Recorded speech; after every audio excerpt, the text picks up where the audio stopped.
think we're live. Um, yeah, looks like we're live. So I'm just gonna get right into things. I'm not even gonna wait for people to join in too much because everyone can kind of like go back and see. And so this stream's gonna be like at the beginning. It's gonna be like mostly me just dialoguing. I'll mostly probably ignore chat for the most part, just at the beginning. But then we'll get into like Q&A, and I'll start doing readings, and it'll be more engaging, like more interactive. But I need to like sort of get out this part of it, which is like very self-centered, very weird for me. Um, and I haven't streamed in years, so um, so I'm looking forward to it, and I hope everyone has fun. I'm new to the YouTube one. I haven't really used the YouTube platform. I used to do Twitch mostly um, back in the day when I played video games and stuff. So um, yeah, I just wanted to start with a little bit about like me, I guess, and my awakening. I'll start with the awakening, my full story, and then what I'm getting to is my naming. It's called. Uh, this is where I was given the honor of remembering um, my origin in full and remembering the name of my collective and team. And so uh, and the mission in full, and start to see the blueprints of the mission, not just not just what I understand in my heart or whatever, but the actual like participate in the creation of the mission moving forward, which is a huge honor and a big responsibility, and I'm ready to do it. So um, anyways, so my name's Sean, and when I was about 4 or 5 years old, I started to notice that people were different to me somehow. That it seemed like everybody wanted to play sort of games with each other where they were being different, like they were pretending. Hi, Asha. Thank you for joining. Where they were like pretending with people, and so I noticed that really young, and I remember being like, "Oh, everybody pretends, so I get to pretend." And so that's sort of what entrained in me this chameleon mode, or this learning to be an actor without really realizing what I was doing. Um, and I would I would that way make for sort of the easiest road that I could, right? Like what's the word? The path of least resistance. So I could be whatever needed to be in the moment. And luckily, um, I was reading early and doing, excuse me, fairly well at school at a younger age. I started to rebel around the time I hit puberty. Um, and I'll come back to this, but around the time I hit puberty, I started to rebel in school and like question authority a lot, because I started to come into my own understanding of my sovereignty without really realizing it. I just knew innately in my heart what it meant to be sovereign, and so when somebody infringed upon that, I would call them out, and I would ask them to explain themselves, and they didn't like that. Teachers mostly, right? Um, Hello, New York. Hello, New York. Welcome, welcome. Thank you for joining me. Thank you for joining me. It's a pleasure to have people here, just to share this with me. I meant to come on yesterday, but there was just too much happening. I expected to get the naming finished after the stream. Like, the way it worked was I knew maybe a week ago that on the 22nd I'd be named, and I thought it was going to coincide with the stream, but what ended up happening was I was named, and then I was too grateful. I was overcome with love and joy and great gratitude, and I wouldn't have been able to stream in that state. Like, I was just, I was a mess inside. I have control over it, so I don't appear to be that way. But inside I was off balance, and I had to like all day balance myself and stuff like that. So uh, anyways, that's why I didn't go live yesterday. But today I've been able to integrate all that through like a big sleep, and understand all that experience. And then today I've been getting downloads as well. So um, it's important to maintain balance, even with gratitude and things like that. So just fast forward a bit, I like became an adult, and I was always doing what I thought I was supposed to do. And what I didn't understand is that I was very, very highly empathic. So I could, and psychic. I could sense people's moods and things like that, and I could also sense a lot about their past that had happened to them, and also see sort of where they're going if they stay on the trajectory they're on. So I read the energy of their embodiment at the moment, right? If that makes sense, which is how I can premonition the future for someone. If I get an accurate read on their energy, then I can just say, you know, if things go as they're going, this is the likely outcome. And it's nothing woo woo. It's scientific in nature. It's literally just being able to read that energy. And this is a new thing for me. Well, like I could do it before, but it's new for me to understand it. So, but that's some of the downloads that I've been getting. Anyways, so around 2012, there was a big shift in me. And that was, you know, that coincides with the Mayan calendar event as well. So it makes sense, and it happened to a lot of people, and people woke up. And so that's what happened to me. But at the time, I didn't understand that I had woken up. I just started to look around and be like, oh, actually, everyone's being really stupid. Like, everyone's being really stupid. And I started to get very judgy. I was in myself, I was very content with everything, and I couldn't understand why people were getting themselves all worked up all the time, and that I had to deal with all their nonsense because they were getting worked up over these tiny little things. At this point, I was still sort of agnostic with religion. I wasn't very spiritual at all.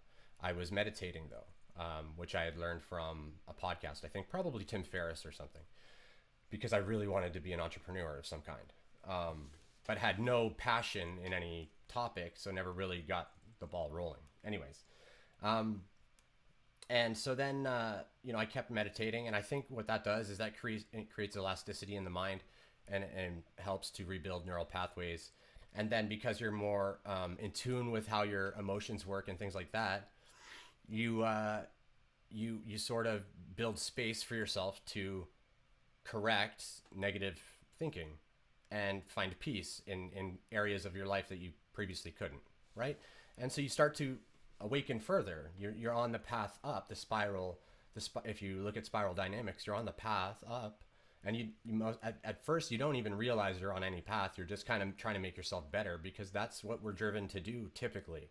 Unless there's a really bad imbalance, right? Then we can lose all hope. We can lose connection to the God spark as well, and sort of shut off that connection to divinity.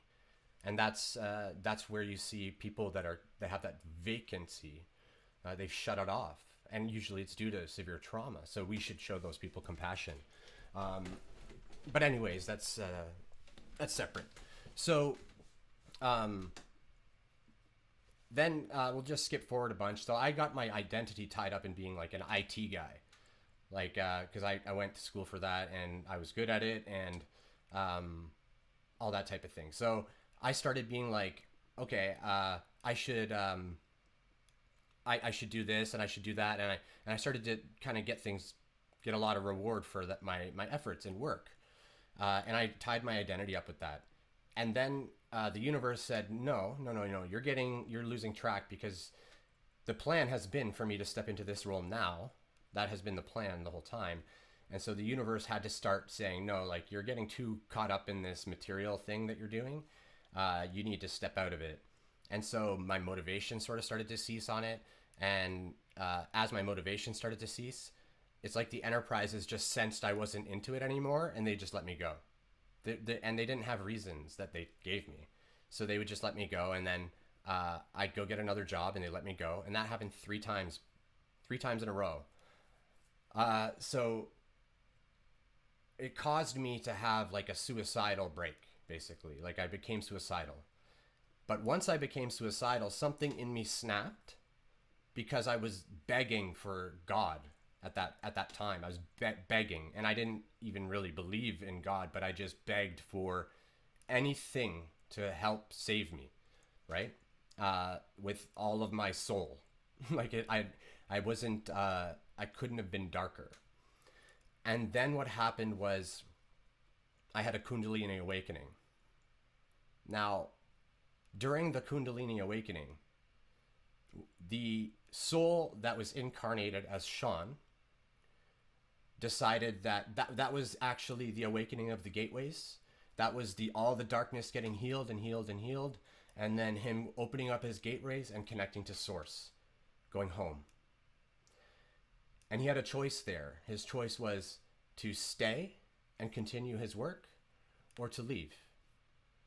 And he decided he wanted to go back to the realms that he came from, which are extra dimensional. They are realms of like the Fae, I would say, a very similar type thing to the Fae. I don't know too much about that, to be honest, about where he went, because once that sort of happened, the connections kind of, I don't know, I can't see it right now. So you might be saying, are you Sean then? Well, yes, I'm still Sean. So the way that it works is like energetically, this vessel, this avatar holds all of the happenings, right? That Sean went through, the memories and things like that. It's all on me energetically. And so I'm what you may call a walk-in. That's a term that I've heard for it. I don't really like that term because it almost sounds like I overtook. I didn't overtake. But what's happening right now is that this is like winning the galactic incarnation lottery right now. And so I'm a returned master starseed. What that means is that I used to train starseeds for a time. And so when so Sean was a starseed as well. And when Sean finished his contract, that vessel opened up, and people that were of high vibration, not people, but in the stars that were of high vibration and had been doing a lot of good work, were offered little rewards. And it was very unexpected, because in the timelines, it didn't seem to show that for us. It's maybe because we knew that Earth was going to start opening up more incarnations from further away and things like that, and different dimensions and stuff like that was going to start coming in. We knew that. But I didn't think that I'd get another opportunity to go to Earth. Not that quickly. So anyway, so when Sean gave up his contract and left, he went to a beautiful place. He finished his contract. He healed himself. And that's what his goal was to do, was to find that connection back. And in doing that, he didn't realize at the time, until when he made the decision, he knew this, but he didn't know that he finished his, like, he was healing so much around him. He didn't know that. He didn't know the impact he was having on other people. He had no clue of it. And he heard later, he heard it a little bit later, right before he became so suicidal. And it was basically due to him running into old friends that just told him amazing stories about himself, that he never thought that they'd noticed him that way, that type of thing. And so I say him and stuff like that. It still feels like me. It is the same. It feels congruent, very congruent.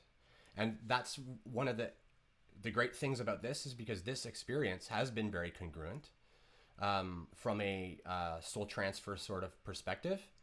His vessel was very tuned to it because of his generational, the generation that he was born in, and also his natal chart. Like, he was so cloudy, and he's got I think 3 Pisces, and so anyways, so he was very accepting of this sudden shift of reality, because he had to okay it as well. So he had to be okay with it, which meant I had to sort of explain the goal. And because he had already started to understand that he was an empath and starseed, he was like, oh, okay, so you're teach. So yeah, if you wanna, I trust you. And then he went off. And so when that happened, that changed the trajectory of this vessel. And the timeline, the quantum timelines, I think the chances of this happening were fairly low. I certainly wasn't expecting to come into this this way, and this happened in October 2019. And so now I'm left with a vessel that energetically was very out of tune. It was misaligned in many different ways, due to coping mechanisms that Sean had been doing. And so this happened when Sean was, when we were 33. I was 33 when this happened. So I'm going to start referring to I now, just to keep it simple. But so we'll just say it all happened to me as well have. It's the same, you know, there's no part of Sean's consciousness that was lost or anything like that. And Sean didn't lose anything by leaving. He keeps all of that and that sort of thing. He did the life review and all that as well. And where was I? So there's nothing lost here. It's all a very good experience for everyone involved, if that makes sense. So there's nothing negative that I can think about this type of thing. It's just a very successful one. Sometimes strange things can occur with the vessel, like you could almost think of them as really, really bad ascension symptoms, sickness and things like that. And ours was fairly good. The only problem was that I was accidentally pulling in way too much light for him, and it was causing constant shivers and all this energetic stuff in his spine and in his like sacral chakra. And anyways, so energetically he was constantly like kind of shaking around, and I had to really, we had to, you know, figure that out. But and then it became shadow work time and learning time. And so we took a spiritual sabbatical. He didn't know that he was even on the path yet, really. He had just found out of the term starseed. He more or less awoke to his purpose, but then became deeply suicidal. And the deep suicidal thoughts and calling in God the way that he did, and opening his heart in the lowest of his low, he reached for something he couldn't see, instead of using his free will to go do something right. And for that, he was able to he surrendered everything about him in one go. Where so you can imagine when we're talking about surrender, it's, you know, we surrender this, we just, you know, we let this situation go or whatever. He surrendered life itself to divine, to divinity, to source, and he didn't even believe in it. And so for that, he was able to heal all of the trauma, more or less, the major stuff that he needed to heal to open up the heart center. Once the heart center opens up to creative infinity, boom, you're good. You're Gucci Bueno.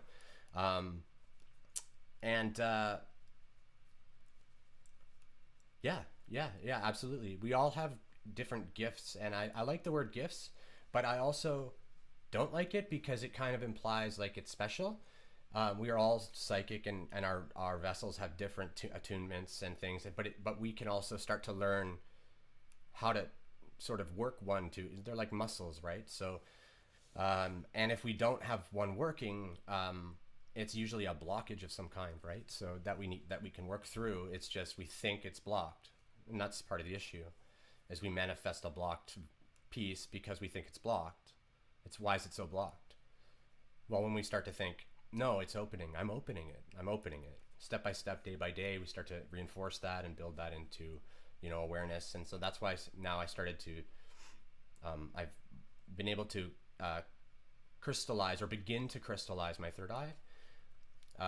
It took a lot of work and bringing in energy into my pineal gland to work with it.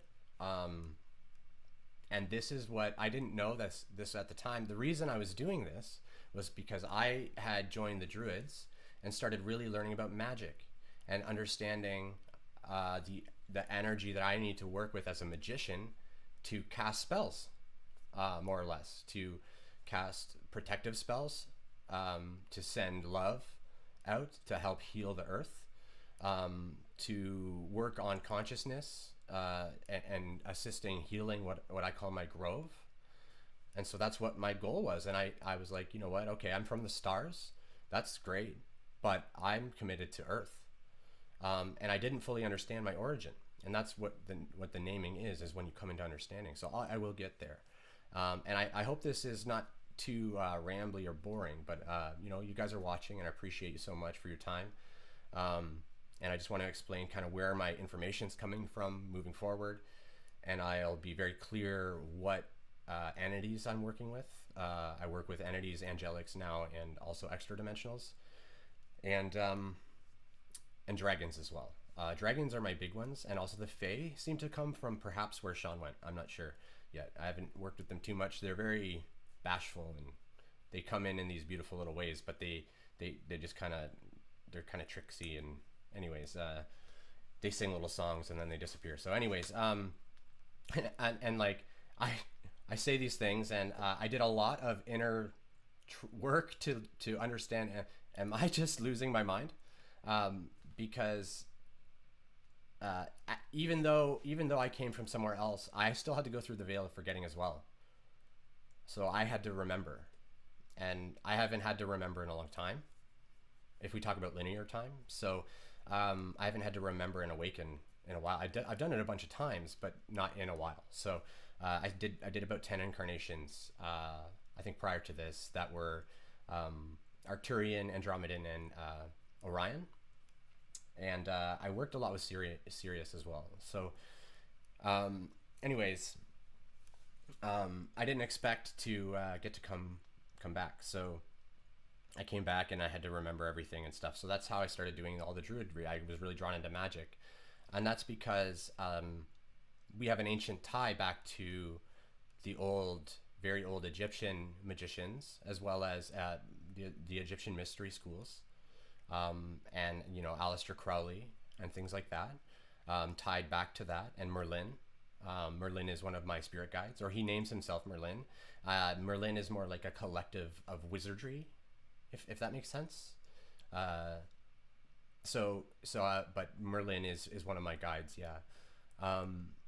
And so, and that he's not just my guys. It's not like I'm the only person who'll work with this collective. Now that this connection was established, and I think it was actually established by others in the collective, which enables the pathway for me. And that's how I feel I was able to establish that. So, I don't think too many connect in, but I think he's starting to really branch out now.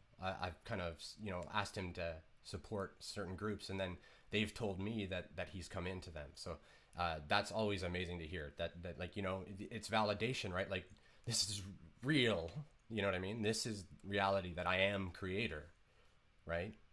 And so are you. And that's my role, is to help people that are starting to understand that step into it, because there's a difference of like cognitively starting to get it and then embracing it and becoming creator. And yeah, so that's kind of what I'm here to do.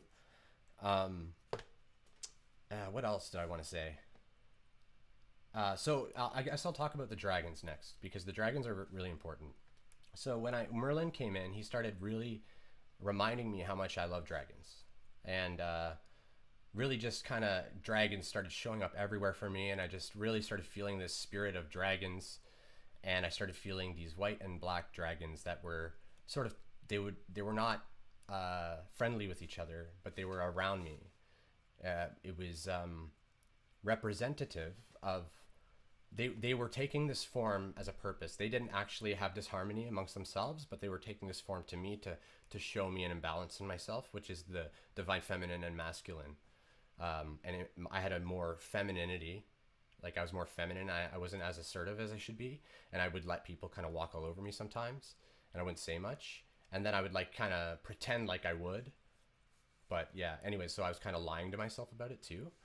And so it was meant to show me kind of that off balance, by them bickering with each other, if that makes sense. And so I started getting really attached to the dragons. Really, really attached. They felt like my parents somehow. Like they felt like my parents, sort of. And I was like, that's weird that they feel like my parents, but they guide me around and they bicker with each other. My parents didn't really bicker, but these parents bicker anyway. They've stopped that now, but so they started to harmonize, and as they started to harmonize, they started to give me more information. And then they're like, you know, don't you remember us? Don't you remember us? And things like that. And I'm like, well, you know, what's my name? Maybe that'll help me. And they're like, your name's Sean. And I'm like, no, my name. Like, what's my name? And so they said, they eventually kind of said, because dragons are all about truth. So they won't avoid your question, really. They will give you an answer, but the answer may not be the answer to your question. It's the truth that you must see, because they don't have an eye for any lying. They don't have an eye for deception in any way, and so they don't see deception in you, or they see all the deception you're saying yourself, and they see the attempts at deceiving others. They see through all of that immediately. They're much like archangels and angels that way, where they just see you in your entirety, and you cannot hide any aspect of you. If that makes sense. And so when they started to really like harmonize, they said, okay, you're ready for your naming. And I was like, what's okay, my naming? So I don't have a name. And they're like, this is when you will remember your name, and it will be your birthday, your naming, your name day. And I was told it would be on the 22nd, and that it would be around 2:22 p.m. So I wasn't sure sort of what that meant, or that I was to actually try to broadcast it at 2:22.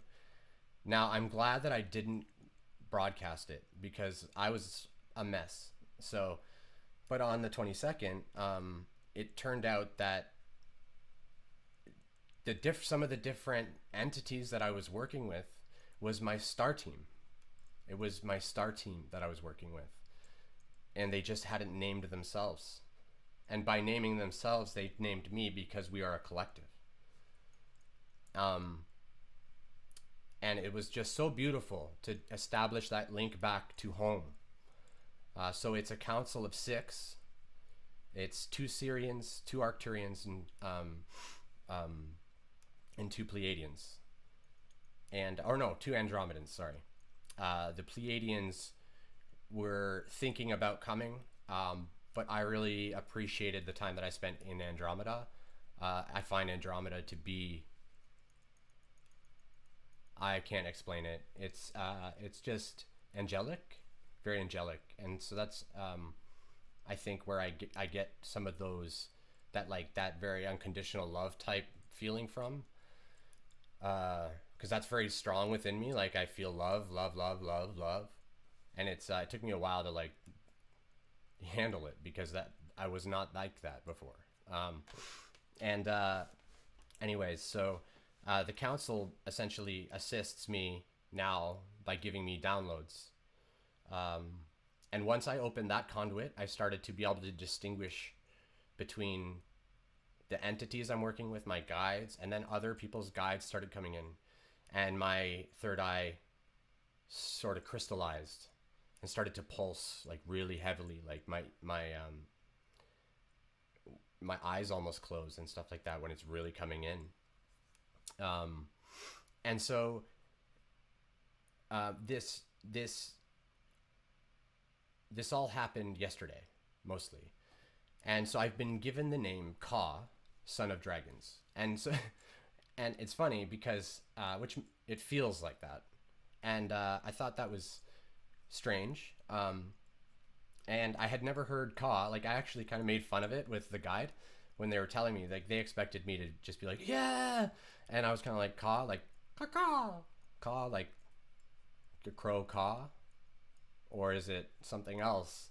And they're like, no, you idiot, look it up or something. Like, and like so I look it up, and it turns out to mean spark of life, from Egyptian language, and it's representative of the star team that I'm a part of, which is a collective. And so the council, though, is sort of galactic representation just for guidance on the ground team, more or less. And so my role here is ambassador, as for the galactics that are of the light. And there's a whole bunch of them, and there's been a lot of distortion in the naming that people are transmitting. Lots of distortion from the vessel. and lots of also dark influence on trying to mix confusion in. And so for that reason, I've been advised at this time anyway to not focus too much on the naming of the collectives that are involved. That people will discern that my advice is benevolent and of the light, and that I'm declaring I'm a being of light and love, that you are too, and that I'm here to help you express your divinity, see your divinity in yourself, so that you can see it in all. That's really the goal. And I always called the YouTube channel, it's called How to Hero, and I always talked about awakening the hero in you. I didn't even know what I was talking about, right? Like I had no idea. Yes, exactly. It's like raw. It's like raw. Actually, I'm trying to look into this. I'm glad you brought this up. But I'm trying to look into this. It feels like it may be a fragmentation of raw in some way, a smaller fragmentation. So it has a lot of maybe connection to raw. Because when I started reading the Law of One, every time he said, I am raw, like I had like shivers, and but I didn't understand. And then I was like, well, am I of the raw collective? And there was like, no. So, but then the Blue Avians did visit me at one time. They didn't really say much, but I was like kind of calling, excuse me, and they came. So that was beautiful. That was beautiful. And so I'm still looking into what ka even means. It means a few things in a few different languages, and it all kind of melds in together. And then the other thing too is, let me just show you this, because I have a tattoo here that is K-A. I got that a few years ago because of a Stephen King novel that I read, and it means Ka-Tet, which means one from many, which is fitting.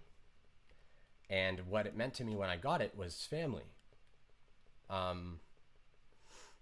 What it meant to me was family. And you know, one from many, like my family is my everything. And so now now it's just that I have an expanded view of what my family is, right? And it's just so fitting. Like all my tattoos are something like that I had no idea, because when I got them I wasn't spiritual. Actually, I think for all of them I wasn't spiritual, but they all relate to specific lessons that I need to learn spiritually. And then I come into the understanding and I'm like, oh, that's why I got that tattoo. Of course it is. And so I'm not surprised by it, but it's strange to see. Yeah, you know what? I would say that I've heard that Ra has some incarnations coming in. Whether they're walk-ins or they came in already, I'm unsure. But I had heard that Blue Avians did want a little bit of a presence here and to see again, because they had felt like they didn't help too much when they were in with the Egyptians. They felt like they kind of maybe made some mistakes. So that's why they sort of channeled the Law of One material, which is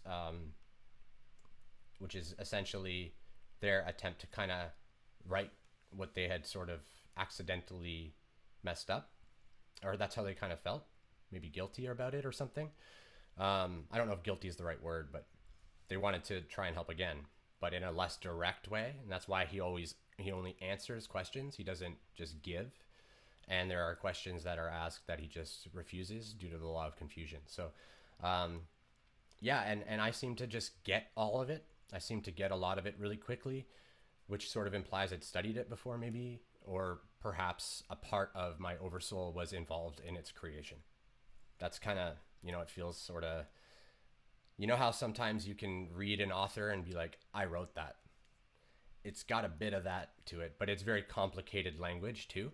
So it's not fully, it's some of the language is complicated for me and I don't see the language that way. So that's more where the gaps and the breaks come in.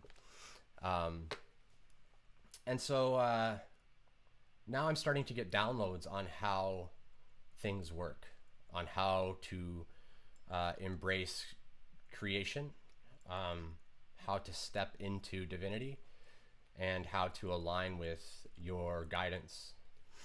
And so this is considered to be or this is a phase of disclosure. So you may have heard the term disclosure tossed around. That disclosure of extraterrestrial involvement in the Earth or Gaia, and also the extraterrestrial term it's not quite right, because we're all sort of, we're all multi-dimensional beings of light. We're all the same, and if that makes sense. So it's like making them not us, which is not accurate. Anyways, so this was my contact. This was my name day, was my birth and understanding. So I learned I was a starseed, but I didn't get it fully. I got bits and pieces, and I started making a bit of content on it and talking about it. And some of that content, most of the content that luckily that I put out, some of it I almost put out, but it wasn't quite accurate. So I'm glad I didn't. But most of the stuff that I put out about starseeds was pretty accurate. So I'm really happy that I was able to sort of pull some of that bits of information. And it was me tapping into the knowledge that I already had within me that I was already only blocking from myself, right? So yeah, so I was wondering if anyone had any questions about any of that. Maybe if I could help answer any questions about anything I've said so far. If there's anything that's difficult to understand about that. I know it's kind of wacky. I wasn't planning on doing this, but my guides were adamant that I had to just jump right into me. That this is a time for us to become us, all of us. And what that means is, that's why Leo season started yesterday, is for us to see. We've spent the last month or a bit longer staring at the truth of our lives with those 2 Cancer moons. And now it's time to choose. Like, are we going to embrace light and truth, or are we going to continue to put up blinders and ignore things that disturb us? Whether it's something external to us or internal, because remember, it's a reflection, right? So yeah, I didn't end up going to Niagara Falls. I was going to go to Niagara Falls because I thought that the water energy was going to facilitate something, and that I was going to host a guided meditation there. But then things shifted, and the guided meditation became unnecessary. That the Earth had enough to do everything it needed to do on the 22nd already. So I didn't have to facilitate any of that and bring all that energy in to help, because Niagara Falls is a special location. It can, that all that energy from the falls helps churn directly into the heart center of Gaia. And so by sitting there, I can anchor it in and then stream it, and I can pull it in from all the viewers as well as all the future viewers, because time is not real. I could pull it all in. And so whoever were to watch that stream going forward is also giving light to that mission of bringing more into the ley lines and the light grid. But then I just realized, actually, I mean, it's nice. It would be nice, but it wasn't necessary. And then I was being named. And so it became like, well, where do I focus? And it just became clear that the most important thing to do was to disclose that everyone's been waiting so long for disclosure. And this is the stage of it to start bringing it into the collective. Oh, awesome. Awesome. Do you live in the state side or Canada side? What is the Starseed mission? The Starseed mission typically is to find yourself and heal yourself. That is the mission. And it's unique to all how that mission goes about. But often it involves a pursuit of some type of craft to express your creative divinity, which starts to wake you up more too. So it's usually about a talent of some kind, or it's hard to say, because some people's talents are almost hidden by society. Like society has made you believe that this thing is not a talent, that type of thing. Like, for example, all the empaths that are talking about being empaths, they're so whiny. They're so whiny. They talk about it like they have a disability. Like, this is a super power. It's supernatural. I think it was Phil Good. He said super natural. It's natural. And it's super. Because we're superheroes. Honestly. And anyway, Phil Good, I just started watching fairly recently. And actually, he was what was like, oh my God, he's doing the stuff that I'm doing, but I had not heard anyone talking about. So he made me go, okay, I really am not crazy. There's at least one other person doing exactly what I'm doing, but I hadn't stepped all into my role. So as ambassador, the same way that he's being. And so I expect that I'll be doing very similar stuff that he does. Receive downloads, transmit downloads, put my finger on the pulse of the collective and help understand where the energy's at, where things are moving, and how to prepare ourselves and, you know, move forward in congruence with the energy that's around us too, right? How does that tie in with the twin flame mission? Okay, so I'll talk about twin flame activation as I understand it, because I think I'm starting to get the feeling that there's different types of twin flames. There are, you know, so I don't fully grasp it yet. It's something that I'm working on, and I haven't got it all yet. My guides have said, you know, I get you're kind of from your guides, or from my guides anyways.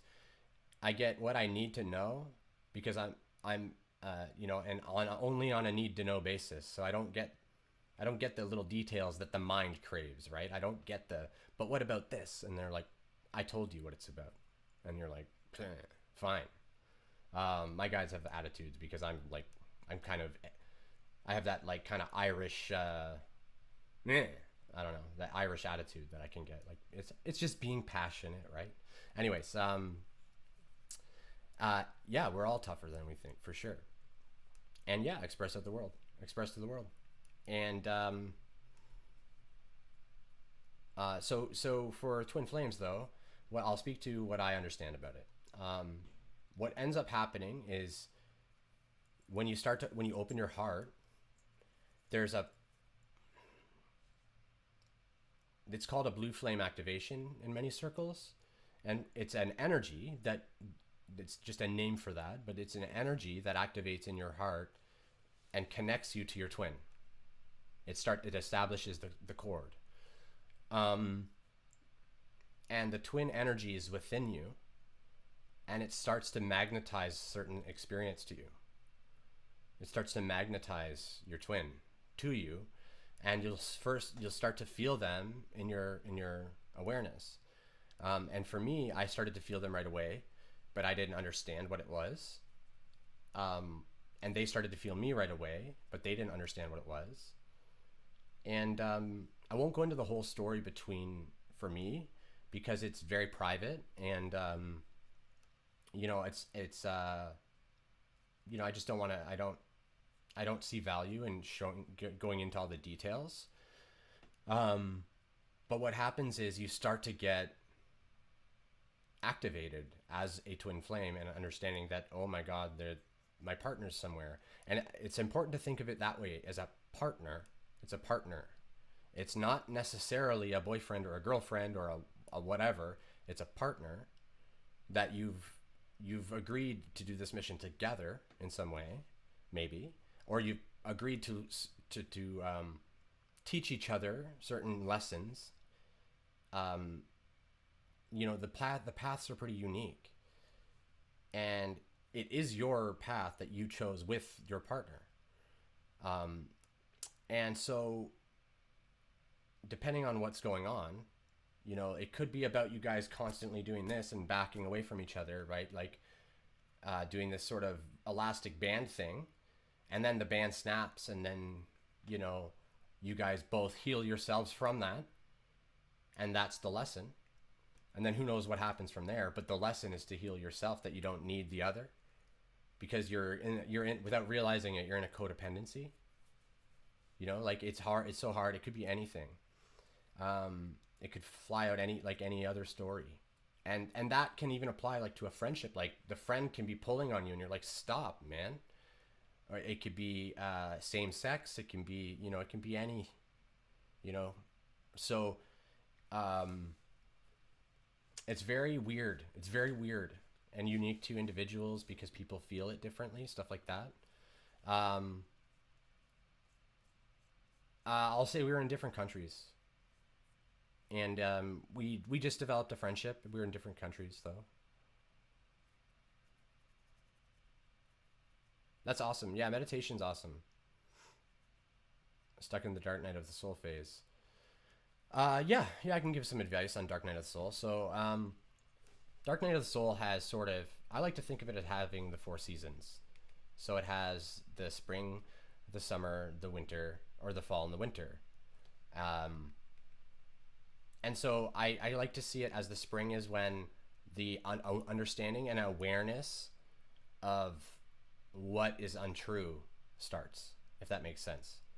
So, Dark Night of the Soul, the way I see it, is when the awareness is starting to understand all the things in the life and in the identification of the self that one doesn't actually truly feel good about. And so it starts to work to pull that away and step out of that identification. So in the spring, this is when the energy is sprouting into that and showing that awareness, and the light is coming into the awareness. And this all can feel quite bad.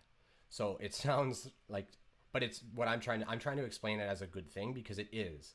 A dark night of the soul indicates tremendous transformation. It's a great thing. And when you're done it, I promise you, you will be grateful.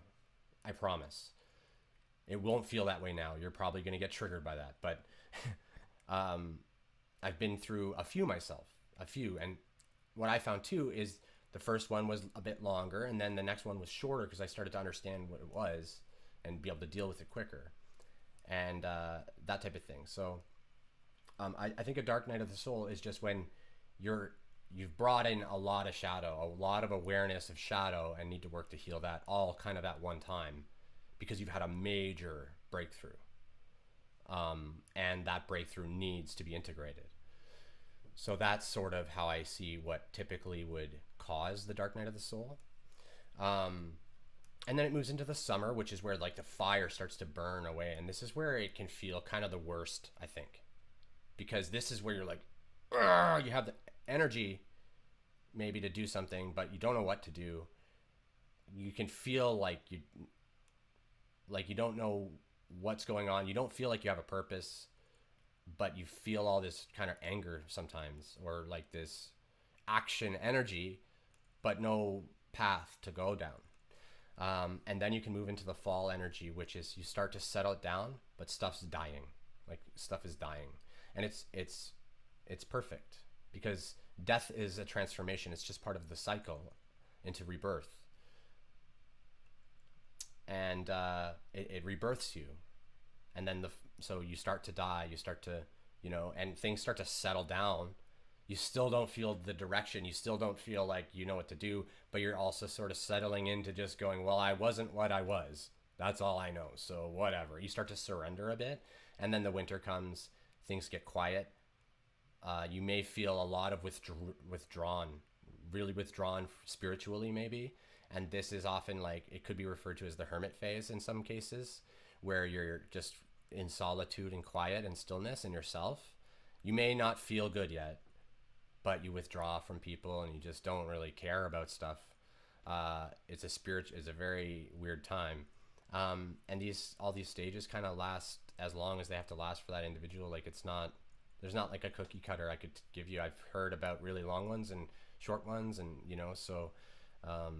but then, you come out of that cocoon, that hermit phase, and that's where also the hermit phase, and the hermit card in the tarot, like it identifies tremendous spiritual growth. You make the most growth when you're in your own little bubble and you're not dealing with the other things going on in the world. That's when you make the most growth. And that's why you'll often feel like you need to slow things down in your heart, and your rational mind will be like, no, but I can't. And then you force yourself to move, and you lose the awareness to slow it down, and you've missed a lesson most likely, or an integration that you were going to get to experience. Something magical was probably going to happen that would help you understand something about yourself, but instead you decided to push through and do something and get in the way of that.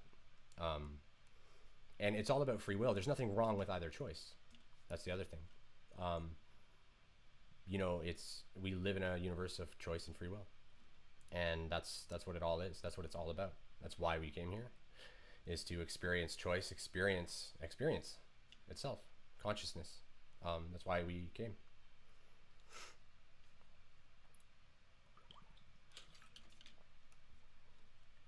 I'm just trying to see if the ultimate goal is learning unconditional love for self. Yes, more or less.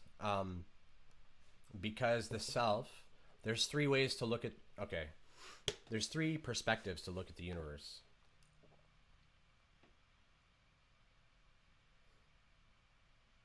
Okay. There's three perspectives to look at the universe. One is the vessel's perspective, also known as the avatar or the body, the physicality of the being, right? Of the entity, of the light being.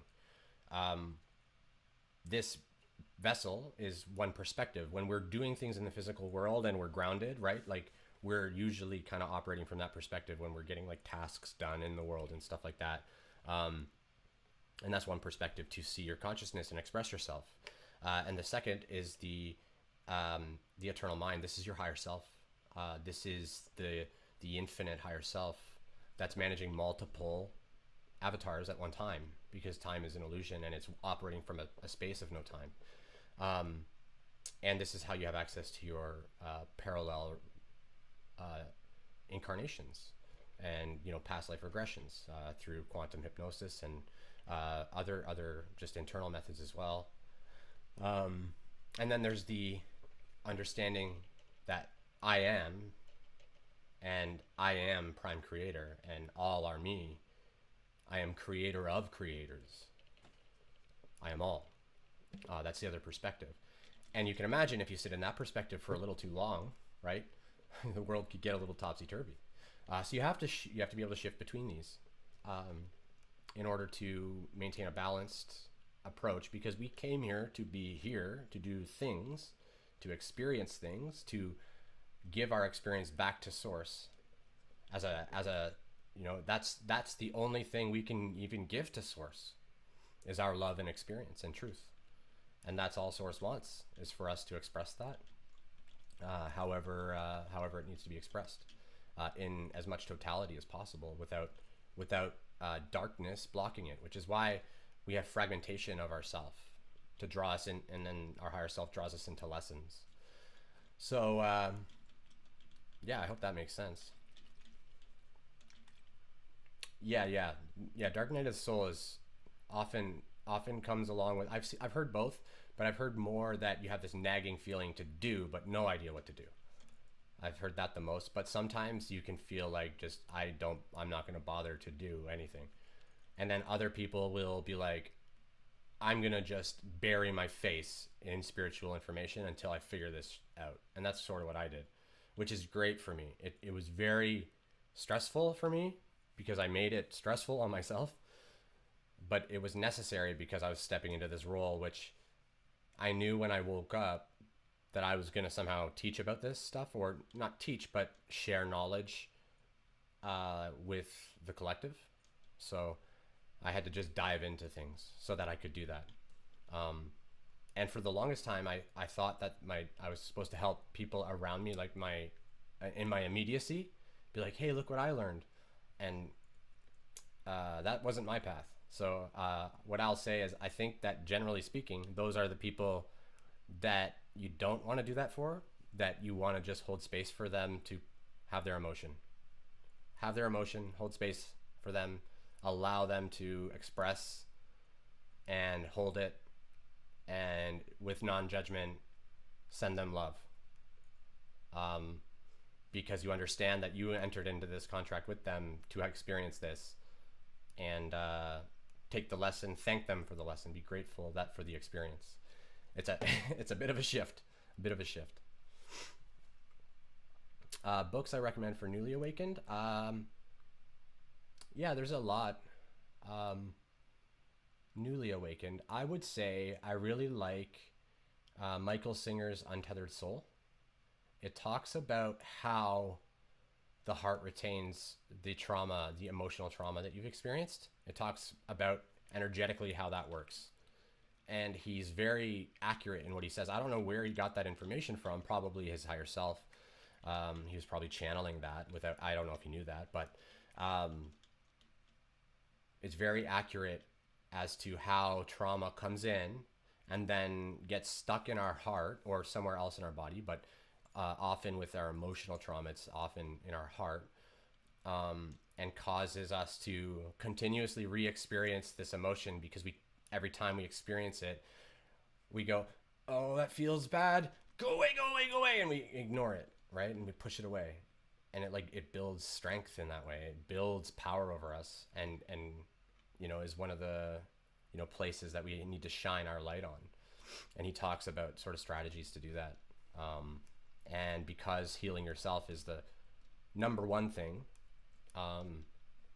that's where I would start probably, as well as Eckhart Tolle, Power of Now, I would say, is another really big one. But it can be,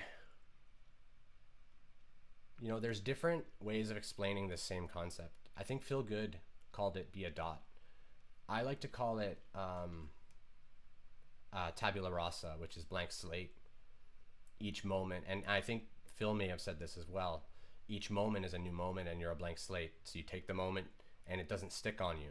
It just falls out. You're always the blank slate, just observing. You're an impartial observer to your reality that you're creating.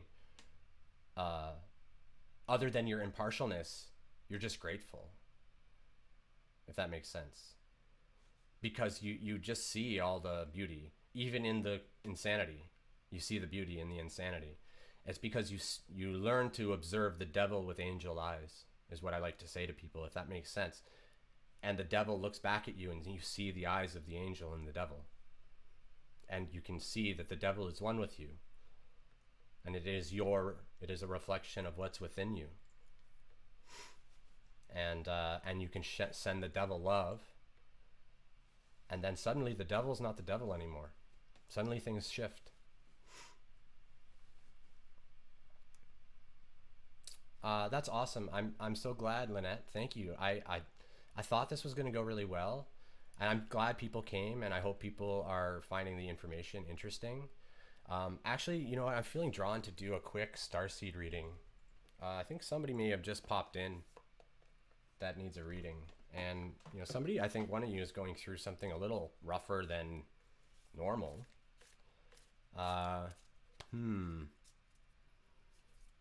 So your guides are saying that this will come to an end as well. Like what you're seeing is the truth of the situation, and it doesn't sit well with you.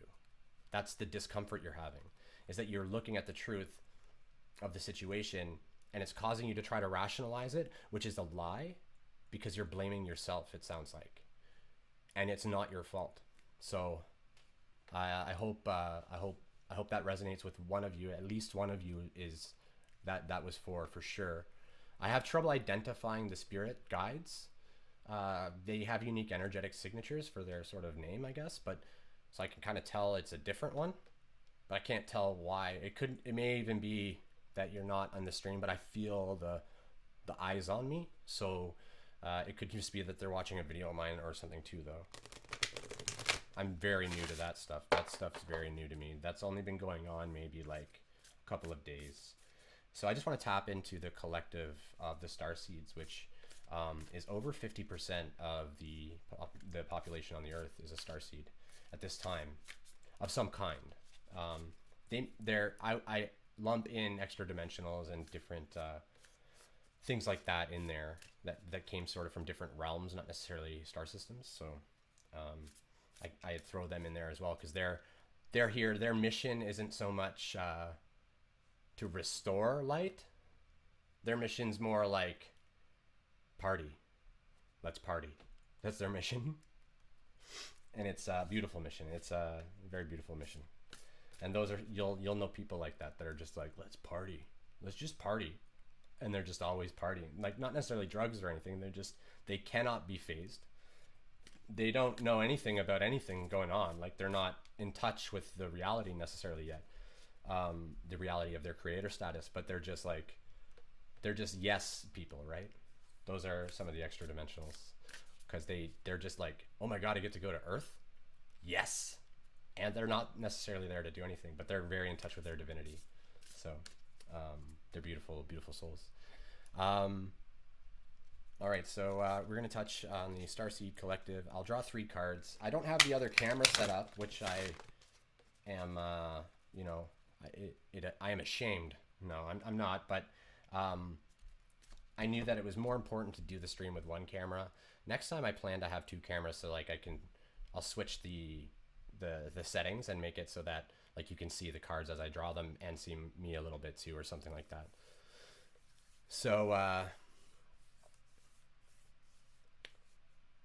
is this why people seem not as nasty?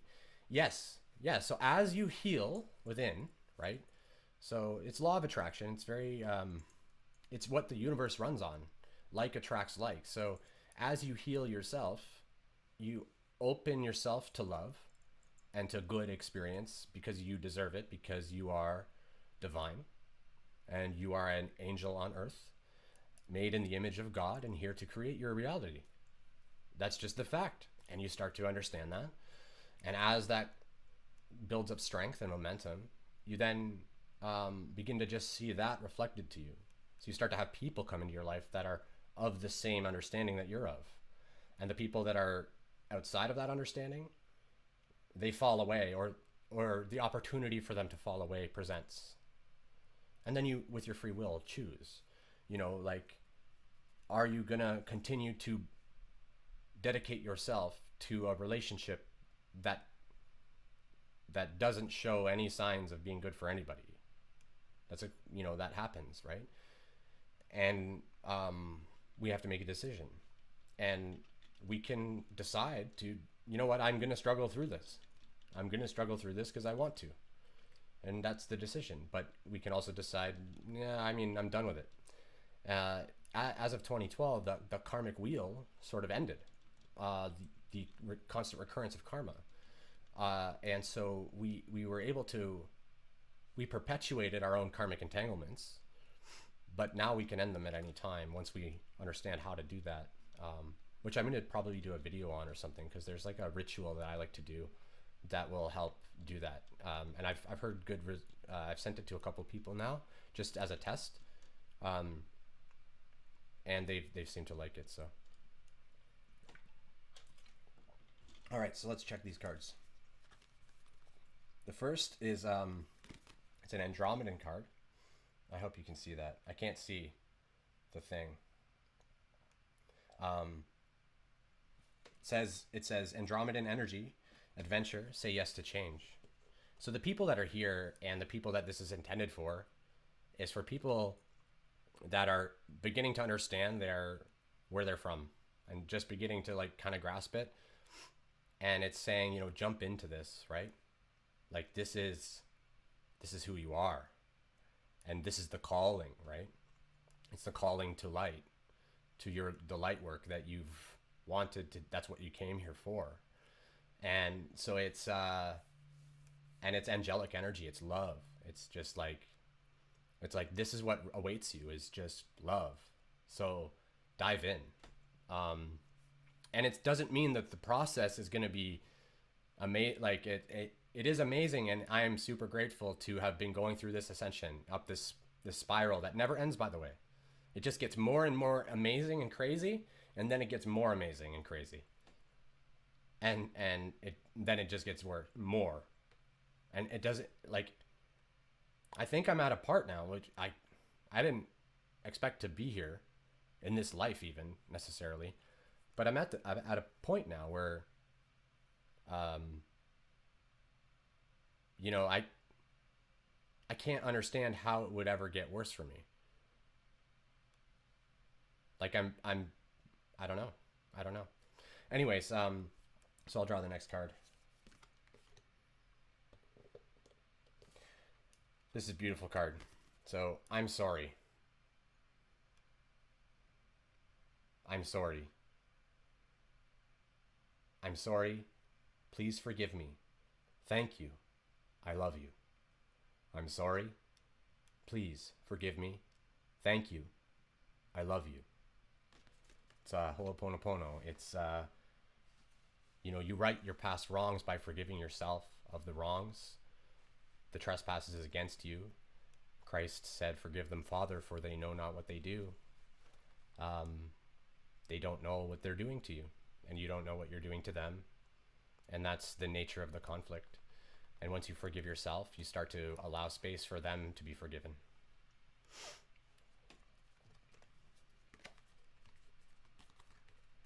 Breath of the cosmos. My will to thy will, micromanaging the universe. You are the universe. You are the creator of your reality. We are co-creators, manifesting our dreams in form on the earth now. 5D's anchored. 5D's anchored. The darkness doesn't have footing anymore.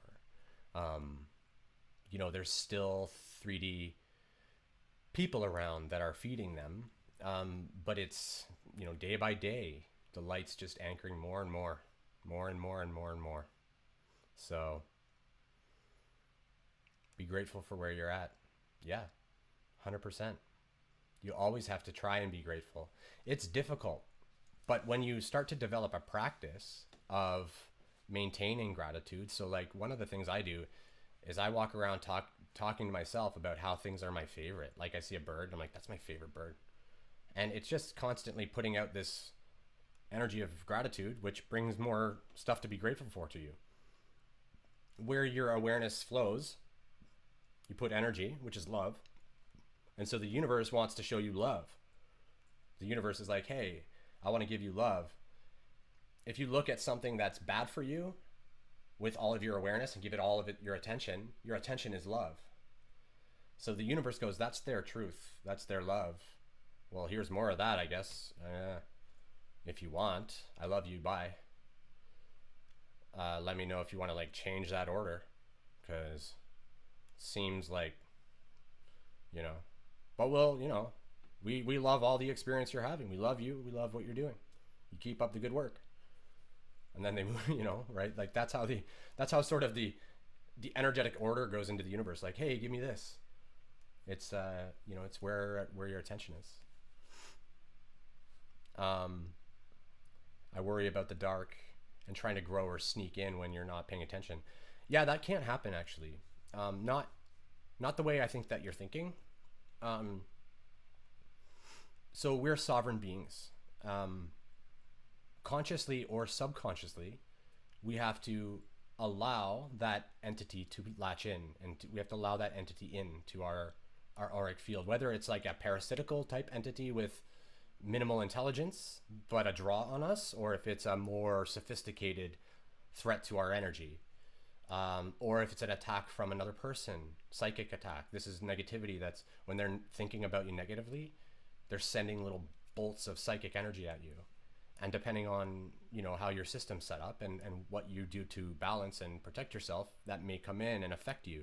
And it puts little blotches of garbage onto your system, basically, if that makes sense.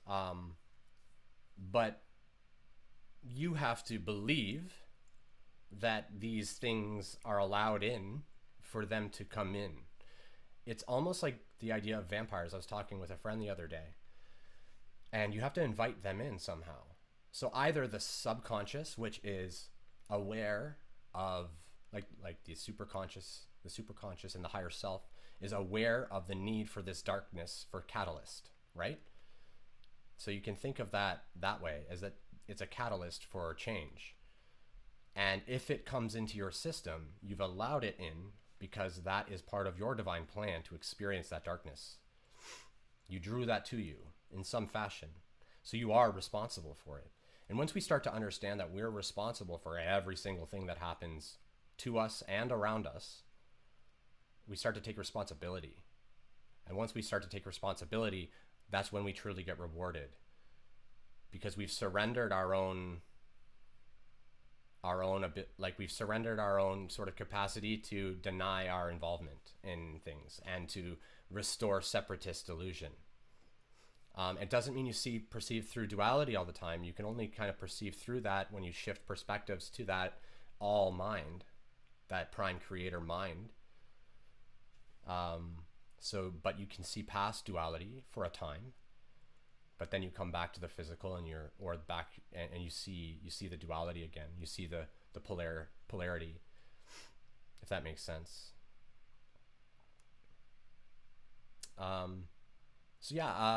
What else was I going to talk about?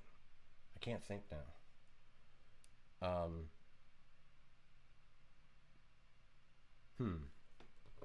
Does anyone want to have a tarot reading?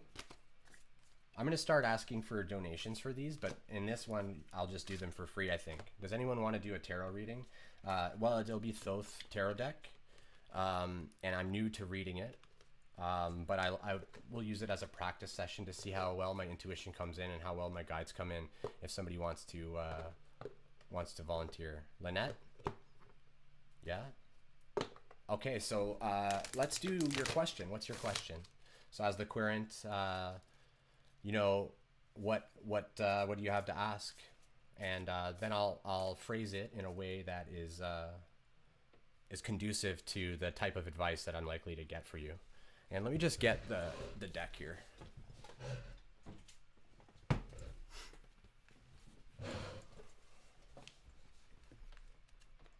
I wish I had better... I'll have better camera setup next time. I'm a bit of a perfectionist with this type of stuff.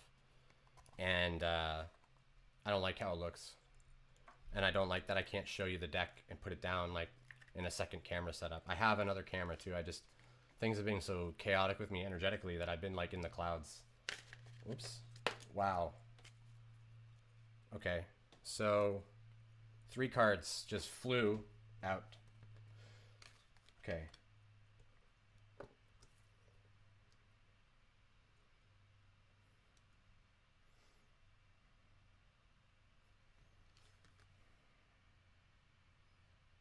Interesting. Sorry, this deck is very new to me, so I just have to read it for a second.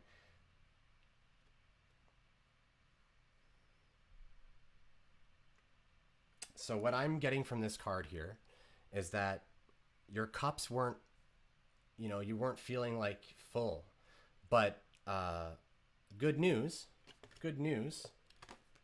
cups are starting to fill up. The cups are starting to fill up. You're starting to see some of the things that you weren't seeing. And you're starting to be like, I'm starting to understand maybe what I should do. It's starting to feel like I can see the path. Things are starting to lighten up. I'm starting to see that I have all I need to go forward. I don't need anything at all. And then in comes the swift energy of Leo. It's Leo season. That action energy, like you're ready to go. You're getting ready to go.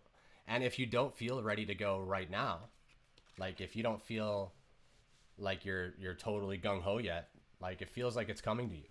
That's what I'm hearing. So that sounds awesome. What do you think about that, Lynette? I didn't even see a question from you as the querent. So, but those cards flew out. So it was clear that that was necessary. Do I do birth charts? I don't have any rates. My services are free at the moment. I do one-on-one coaching, and mostly with helping people with their evolutionary ascension process for their soul's polarization and helping them understand their path. And I sort of tailor my one-on-one advice to the individual, and I also limit how many I accept at one time. That's why it's all free. And I also don't typically like make scheduled appointments because I don't operate from a space of time generally, which is weird to say, but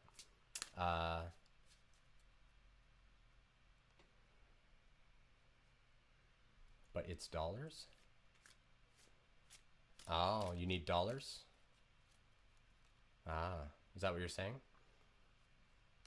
No, I don't do birth charts though. What I do is I can interface with people's guides if their guides are open to that. I can also get downloads from my guides for them. Um, I can also do tarot readings for people.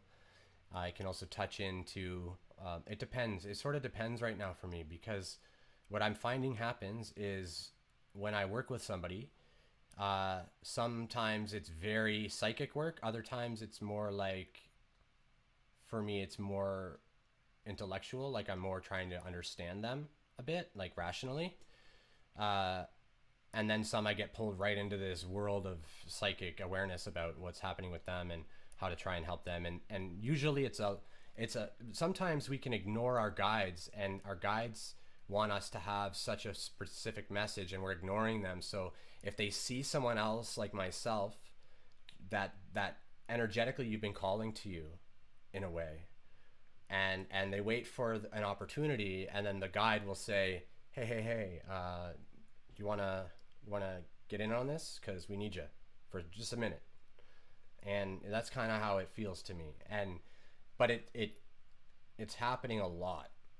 It doesn't feel bad, it doesn't feel overwhelming, but it's a lot. So that's sort of how my services go right now. I'm gonna start asking for donation based, because I feel like that's where we're going.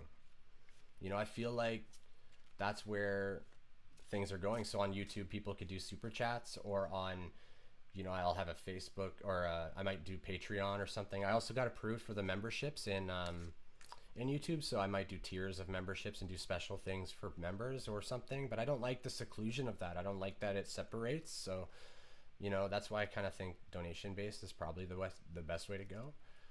And also do more of these live streams and stuff like that. Like I think I want to do this at least once a week. So I want to try to, even if I don't have downloads to talk about or updates, which I have to get into the download for today, which I'll do. But like, I want to have sort of a lineup of typically what we'll do on the show. So it'll be, and I think of it like a show, right? So it'll be a timed thing on a certain time, and I'll try to really like adhere to that, even though I'm horrible for it. And try to do it at a concurrent and weekly time for a particular sort of duration. And that way we can all come together and like I like how there's engagement, right? Like we're talking, right? It feels very much like you're all here with me and we're just having a chat. So I really like it. And if you guys like it, I'll keep doing it. And then even I think the discussion's all valuable, even as an archived stream, right? Like all of the things that I've talked about here are very timeless, right? And it's nice to document sort of what I'm saying, because what's going to start to happen is you're going to start to have a lot of us saying this. A lot of us came right into this full awareness, like I think yesterday. So, I think a lot of us, exactly like me, are going to just start going, and running into each other as well, and activating each other. And that's sort of the start of disclosure. It opens the pathways for the collectives to start to go, oh my God, yeah, there are definitely aliens here. Definitely, they're here, 100%. Because look at these people. There are clearly aliens. Because how do they have the information they have?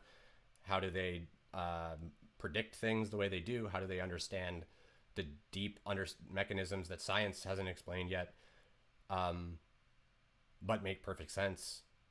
Where did they get this from? And it just becomes obvious.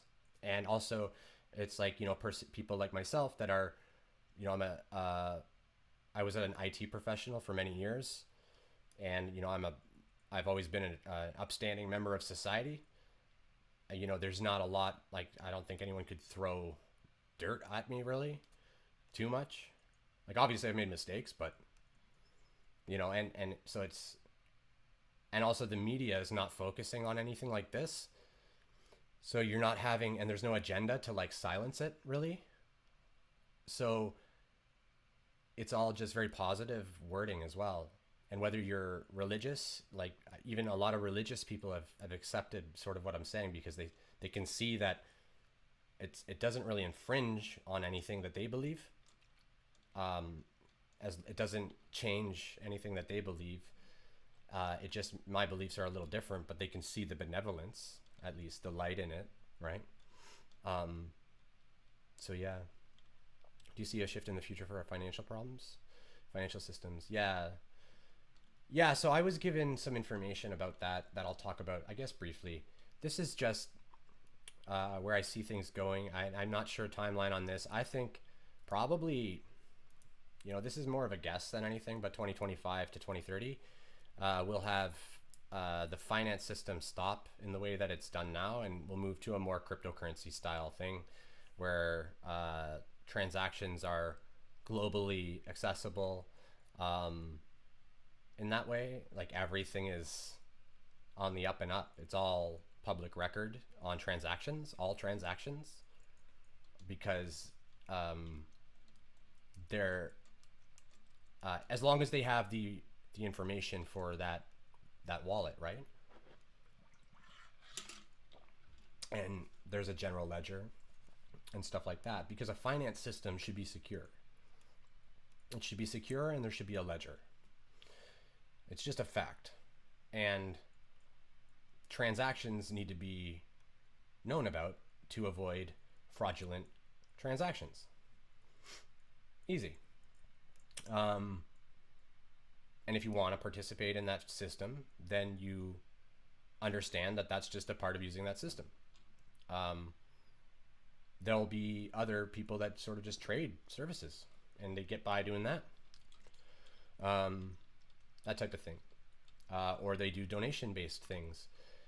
But I do see the money, like the paper-based as well, falling away, because also, like, why on earth are we printing all this paper and making all this shit for a currency that exists in a thought form? It's not even real. It's not real in the sense of, you know, so what are we doing? It's just silly. It doesn't make any sense. It's never made any sense, really. When it was tied to gold, it made sense a little bit, at least. But none of that stuff even matters. It's more about, even if we're using cryptocurrency, it's still fake. It's not real anything, right? It's a number. It's energy is what it is. It's energy that we can see a value on and store. But that value on that energy only exists while the paradigm of that box of mentality exists as in the collective. And that will exist for a time, but that will fade away too. We won't do that. We'll just do for all. We will just serve. We'll all serve, and then all will be served, just naturally through our being, if that makes sense. I think that's where we're eventually headed, or that's what I see. That's what I see happening. I don't know the timeline of that. I'm very interested to see how far this goes in my lifetime. I'm very interested because as I'll come into the awareness of the oneness, the opportunity for, like, how do I explain it? The idea that somebody would try to take advantage of someone just falls away. There's no, you know, if I know that you are awakened and of the light, I know that you're not going to take advantage of me. And I'm talking about fully awakened, like you have a clear channel, because there's stages to the awakening, which one day I'll maybe talk about, because I need to lay out how would I think about them and maybe get some guidance for it. But there are stages to the awakening that are very identifiable stages, really, and will be traversed. You could skip stages, I think, and skyrocket and stuff. And that's why some people take like 10 years to wake up and others take like a year or whatever. But yeah. I wonder, what was I just going to say? Oh yeah. So I wanted to do like a finger on sort of the energy that's coming up, for the collective. And so this is a collective, so it's general. It'll affect some people on the spectrum a little positively, right? Or very positively. But it could also be fairly minor. But I feel like this is going to be fairly positive or fairly negative for both. And what I anticipate sort of is the the problems, interpersonal problems that we've had, are gonna either show us why we continue them and the benefits to continuing them, and why it's part of our path to hold on to that and keep that going and show love there instead of pull away. Or we're going to see why this relationship is bad for us and why we are giving away our power to this person and this person is taking advantage of us or something. And it could be quite surprising. And so going into this weekend, I just recommend people try to keep an eye open for that type of thing, and understand that these people that are, that you're perceiving to be bad to you, they're doing that to draw experience into themselves for their own learning. Like, that's why they're doing that. And you guys both agreed to this already. So you can just thank them for showing you what you don't want and then say goodbye. Thank you so much for showing me what I don't want to participate in anymore. I appreciate you so much. I love you. I forgive you for that I felt infringed there. I forgive you for that. And, take care. Right? It's easy. I say it so simply. And the trick is, it is that simple. It is that simple, but it's a perception. And you need to shift into that perception. You can do it immediately, because that now moment that you perceive it that way exists right now. But we stop ourselves. We hold ourselves back from jumping in. So I hope that helped. Next time I'll see if I can make more of a plan, get a better camera set up, and I was supposed to do a twin flame energy update. I almost forgot, and Spirit just was like, twin flame, twin flame, twin flame. So I'm doing something different. I was called to do it this way. It's going to be Divine Masculine talking to Divine Feminine. I'm really interested to see how this turns out. I've never done anything like this. This was just a suggestion. I feel like a lot of twin flames are going through weird stuff right now, and we'll see what happens. So I have two decks that I'm going to use. They're both oracle decks. One's a Gods and Titans oracle deck, and that's going to represent the Divine Masculine. And the other one, it's mostly male gods in there too. But even the female gods, they all kind of embody different sort of, a lot of masculinity in most of the cards. So I think it's a good deck for the masculine. And then I have a fairy deck that is a pretty good deck, I would think, to represent the Divine Feminine. And we'll just have them have a conversation with each other, card to card, and see how that goes. And I think it'll be cool.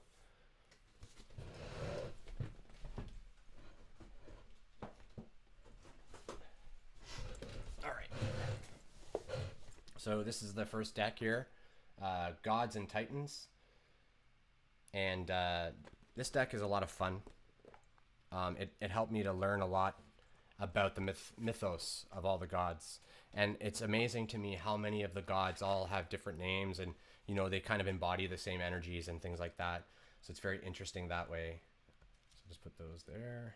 And this is the second deck, which is a Fairy Oracle deck by Lucy Cavendish, I believe. Yeah. And Selena Fennick. Yeah. And this deck is pretty good too. I like this one a lot. I was called to get this, and then it wasn't until way later that I decided to even really use it, because it didn't seem to give me stuff that was making sense to me, because it seemed like fairy tricks almost. And so we'll see. I'm just going to do intuitive readings. I probably won't look at the book. I'll just try to see what I see in the imagery. Because that's how I prefer to do these oracle readings. The book can be good to read, but I feel like it distorts the intuition that I get, if that makes sense. In some cases, I more or less just follow and do whatever feels right at the time. So hopefully this goes well. So we'll go with the who should we do first? Eeny, meeny, miny, mo. Catch a Divine Feminine by her toe. If she hollers, let her go. Eeny, meeny. We'll start with the Divine Feminine.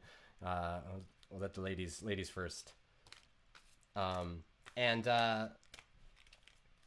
and we'll see how this goes. Are any of you in union, or are you all in separation, or are any of you on the twin flame journey, or are you not, or just curious about it? All of us have the divine feminine and divine masculine energy within us. All of us have a twin flame. It may not be incarnate, so it may be just an energy that we unlock within us, and we establish this relationship with it will feel like a being, an entity that we call in, then we establish this beautiful relationship. And that beautiful relationship can establish prior to meeting the twin flame incarnate, and then you could find out they're incarnate after, right? And then they could just show up and you're like, oh my God, it's you. That type of thing.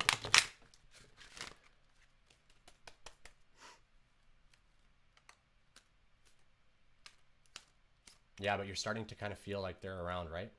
And they're a partnership, right? You guys signed up for the mission, and like, there's no more powerful thing than divine feminine and divine masculine in balance and union in this world.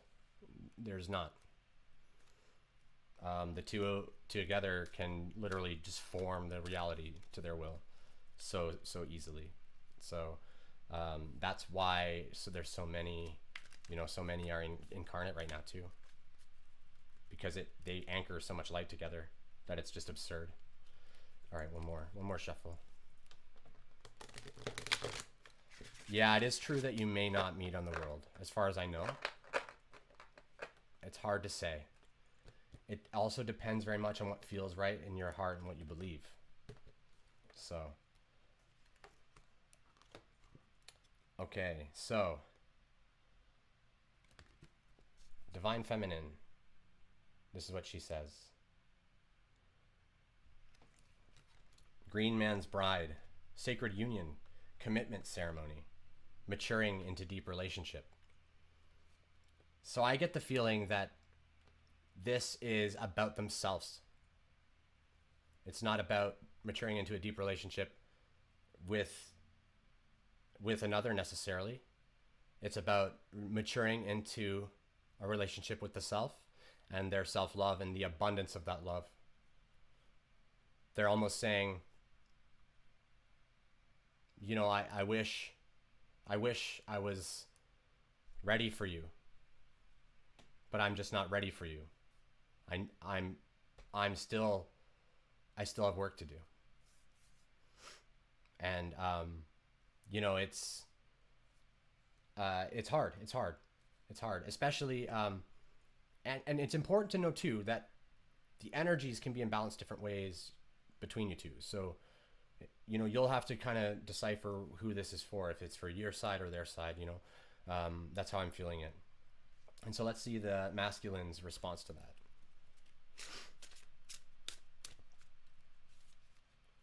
Yeah, so I feel like, it could be, I think for maybe minor ones, there's for a small percentage of people, there's people's turning back to karmic stuff that they don't have to really do if they don't want to, but they're turning back to it because I don't know, who knows, whatever their reason is, they're recommitting to that relationship for some purpose. It's part of their design in some fashion, and likely part of your like, it's part of your design as well, right? If that's the case. So that's possible as well. Anything's possible. That's important. But those two, I think, kind of settle the most likely options. Yeah, you can feel the connection if you've never spoken to them. You can activate that connection within you. Yeah, 100%. Before meeting them. Okay, so divine masculine says, I'm achieving perfection. I'm achieving perfection. And you can too, and you will. And I'll hold space for you and wait patiently for you to finish. A lot of divine masculine has stepped into the role. Not all, just lots. They've stepped into balance and alignment. And so now they're not phased. They're alignment and they're ready. But like, it takes two to tango. And so the divine masculine is not chasing anything. They are content, and they are pulling for you, for divine feminine. They pull because they have still that that desire is there for union that will likely be there forever. But they also understand their own value, and they understand that they're perfect the way they are. You're perfect the way you are, and the way you are is not a way that is conducive to the union. So there's nothing to do but continue to both be perfect separately. That's how that sort of looks, I think, right now for people that. So this reading, I think, is starting to feel like very much like just those who are in separation or have never met, even, because you can still be in this stage even though you've never met, because the relationship begins. So it doesn't matter if you've met or not. This is kind of the energy I'm feeling. So if that makes sense. And so now we'll just do the man first this time. Divine masculine.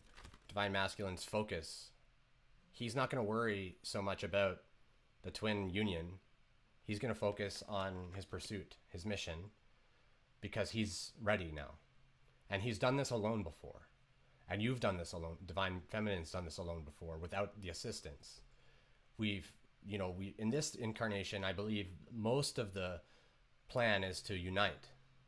That is mostly the plan, but it may be a long time. Like there are twin flames that met when they were teenagers and then reunite when they're like retired.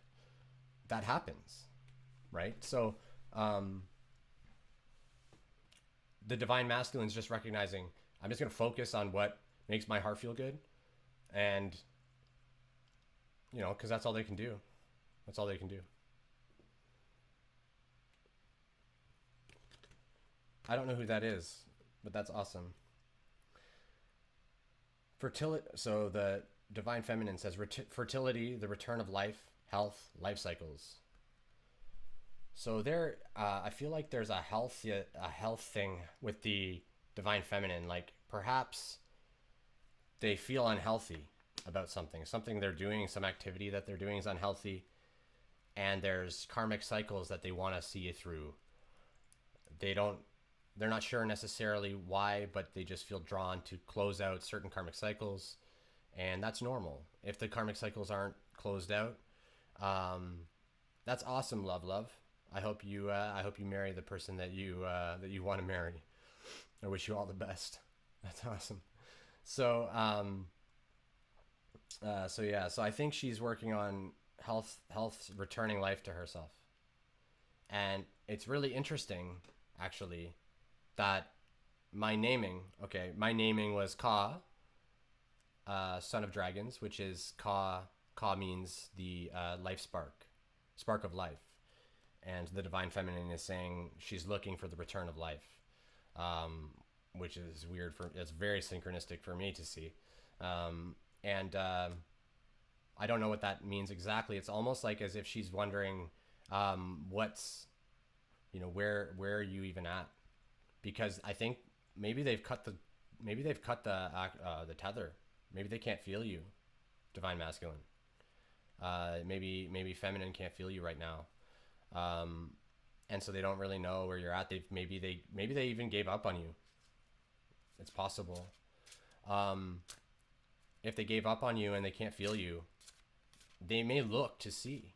They may check from afar to see what you're doing. I don't know. They may not. And the important thing is not, and this, I mean, don't worry about it. Like, if they're in separation and they've moved away from you, like, there's a reason people break up with someone. Not that you even were dating, but when someone breaks up with you or says, I don't really want to talk to you, or they just stop talking to you in general and stop responding, then okay, goodbye, right? It's very easy, because why are you going to bother? There's nothing to... All you're doing is saying, here's my power, here's my power, here's my power, have it, have it. I'm not worthy. Come be here. I'm desperate. Right? That's all you're doing. And that doesn't get anyone anywhere. Because then she's just like, oh. Stop it. Shut up. Right? And, that doesn't do anything. So let's see what the man's saying to that in response to that. So this is what I'm doing. I'm trying to be altruistic. I'm trying to pursue my purpose. I'm trying to help people. What are you doing? No, I'm just kidding. That part wasn't in there. This is, I'm doing what we said I was going to do. I'm doing what we planned. What are you doing? Let's see what she says she's doing.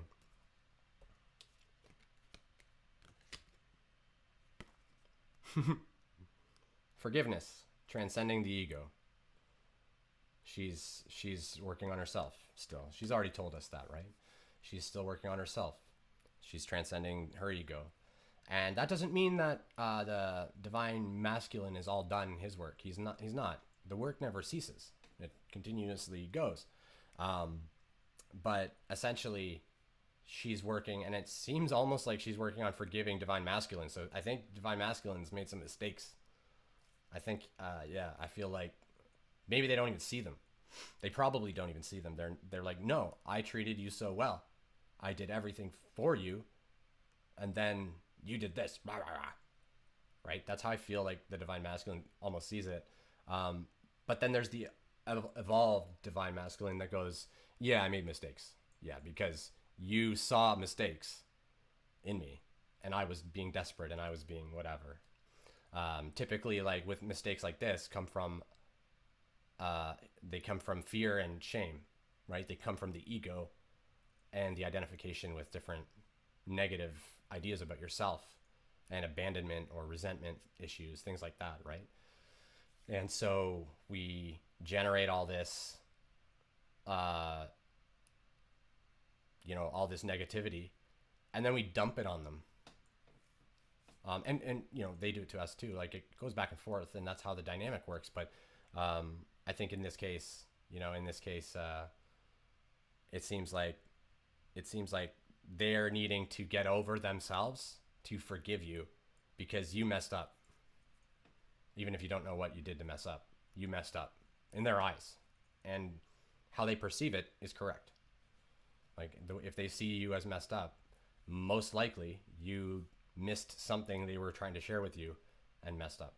So yeah, that was pretty cool actually. What do you guys think of that twin flame thing? That was interesting, the way that it came out. I like the artwork on the fairies and the gods and stuff, and I feel like the discussion conversation made sense. Sir, what is spirituality? Hello, Himanshu. I would say spirituality is defined by the individual themselves, really. It's taking concepts that, help them understand reality from a perspective that is involved in, not necessarily involved in scientific explanation. But science is another side of the same coin, which is all just an effort to explain reality. So I say spirituality is the science of faith. That's pretty good. Sounds good. I don't know if that makes sense, but it sounds good. So yeah, if that's it, I think I'm gonna end the stream now. So that was like what, almost 2 hours. I think it went pretty well. Let me know feedback. Let me know in the comments what you guys think. I'm gonna put this up, and next time I'm gonna try and like have 2 cameras, do better tarot readings, and I'll do like super chat based ones, and I'll see if that works. I don't know. I feel weird about that still, so we'll see. We'll see how it goes. I don't like asking for donations, even though I want to move to donations and I don't charge people for my services. It's a very strange place. I need to get over something. I need to figure it out and get over it, so I will. But thank you so much for everyone coming by. I love your faces. I appreciate you so much. If you're not subscribed, I would really invite you to click that bell and get the notifications as well, because I am going to be starting to get downloads, and I'm going to be sharing some pretty deep stuff that I think is meant for a lot of you that are here and engaging with the content I make already. It just feels right. So I feel like the YouTube channel is going to grow really quickly now as well. And I'm going to be making content a lot, focusing a lot on it, at least for now. until, you know, I'll kind of go where attention goes, if and where I feel drawn to by people's needs. So I'm just trying to be as impactful as I can now. So thank you so much. Thank you so much. Thank you, Marty. Thank you for the congrats. I appreciate that. Happy birthday to me yesterday. Thank you so much for everybody. Your kind words, your attention. I love you. All right. Take care.